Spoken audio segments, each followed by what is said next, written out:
Thank you, Ms. Dot, and thank you to my colleagues who are up here today. We all say it, and maybe you think, oh, that's cliche and whatever, but we do really, the five of us that you see here, we get along pretty well and actually speak and talk at the Capitol, even when we vote different on the issue. Everybody up here is approachable, and I think you know that, being a constituent of either myself or these folks. We don't have a falling out, and we try to find ways to work together, especially when it concerns you and something important to Carthage and Lee County. And it's true. I cannot say that about all the areas that are in my legislative district about other elected officials always. But here we have a good team, and I think it's to your benefit when I'm able to call Jennifer on the other end of the building and say, hey, look, here's the deal, this, and she's like, I got it. And she's on top of it. I don't have to worry, is she gonna see about that? She's on top of it, and I hope she feels that same way when she calls us on the House end about something that we need to be made aware of and take care of. We have had a good working relationship for 4 years.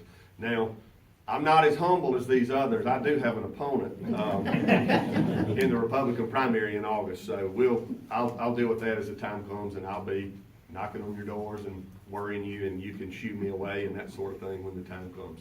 I want to talk about, I won't go into rural broadband or some of the other things we've already done this session, the human trafficking, some things I'm proud that we were able to accomplish, and those were big ticket items for this session.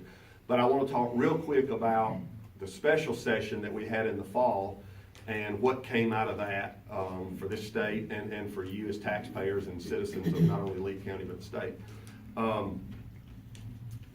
There was the issue of infrastructure. I'm the first to tell you, I don't know that, we have, for the last time, dealt with our infrastructure issues in the state.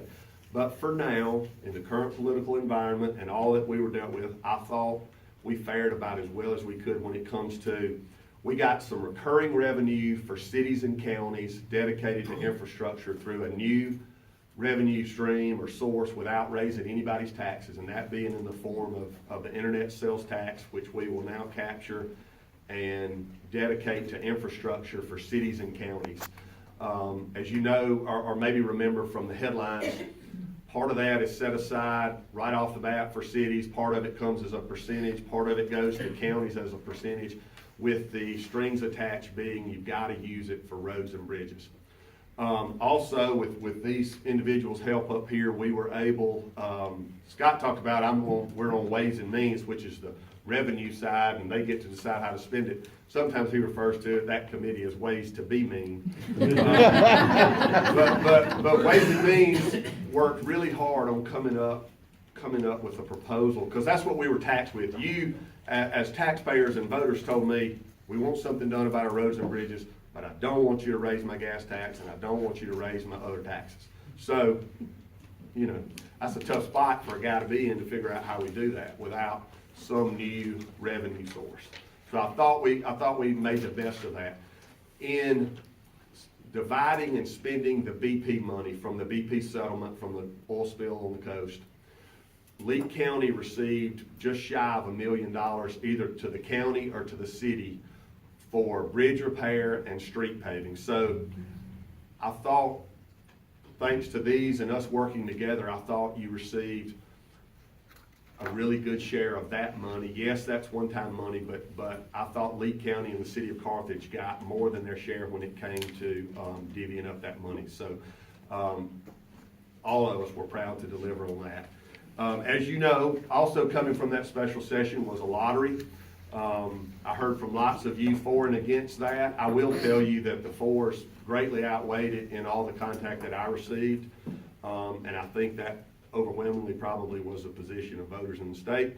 So for better or worse, you'll be able to buy a lottery ticket this fall, and that money being a new revenue stream, if you will, to the city. It won't be the $150 or $200 million that maybe some people talked about, but it probably will fall in the first year 50 to 60 million, and then as it gets going, maybe closer to 100 million on an annual basis.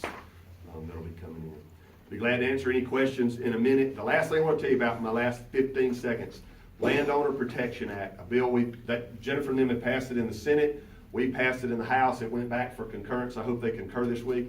It protects you as a landowner and a business owner from things that happen on your property by a third-party criminal activity. It insulates you from liability for an unforeseeable act by a third-party criminal on your property. Guy shoots somebody on your property, you don't know about it, you're not liable for that. And currently in Mississippi, you are. So urge your folks to support that when you can. Thank you for the time.